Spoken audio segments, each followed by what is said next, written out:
ഇന്ന് വളരെ എളുപ്പത്തിലൊരു chicken ghee roast തയ്യാറാക്കിയാലോ. അതിനായിട്ട് കുരുമുളക്, വറ്റൽമുളക്, ജീരകം, പെരുംജീരകം, ഉലുവ ഇതെല്ലാം നമുക്കൊന്ന് ഫ്രൈ ചെയ്ത് ആറിയതിന് ശേഷം ഒന്ന് പൊടിച്ച് കുറച്ച് വെള്ളം ഒഴിച്ച് അരച്ചെടുത്ത് വെക്കാം.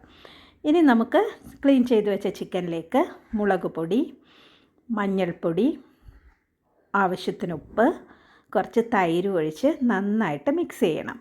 ഇഞ്ചി വെളുത്തുള്ളി ചതച്ചതും അരച്ച് വെച്ച മസാലയും ഇതിലേക്കിട്ട് ചിക്കനിൽ നന്നായിട്ട് പുരട്ടി അരമണിക്കൂർ നമുക്ക് റെസ്റ്റ് ചെയ്യാൻ വെക്കാം. ഇനി ഒരു പാനിലേക്ക് 1 ടേബിൾ സ്പൂൺ നെയ്യ് ഒഴിച്ചു കൊടുക്കാം. ഇനി ഇതിലേക്ക് 2 സവാള പൊടിയായി അരിഞ്ഞതും ഇട്ട് നന്നായിട്ടൊന്ന് വഴറ്റിയെടുക്കണം. കുറച്ച് ഉപ്പ് കൂടി ഇട്ട് കൊടുക്കാം. ഇനി മസാല പുരട്ടി വെച്ചിരിക്കുന്ന ചിക്കൻ ഇതിലേക്ക് ഇട്ട് നന്നായിട്ടൊന്ന് ഇളക്കി അടച്ച് വെച്ച് സിമ്മിൽ 15 മിനിറ്റ് നമുക്ക് വെയിറ്റ് ചെയ്യാം. കുറച്ച് മല്ലിയില കൂടി ഇട്ട് കൊടുക്കാം. ചോറിനും ചപ്പാത്തിക്കും നല്ലൊരു കോമ്പിനേഷനാണ് ഈ ചിക്കൻ ഗീ റോസ്റ്റ്.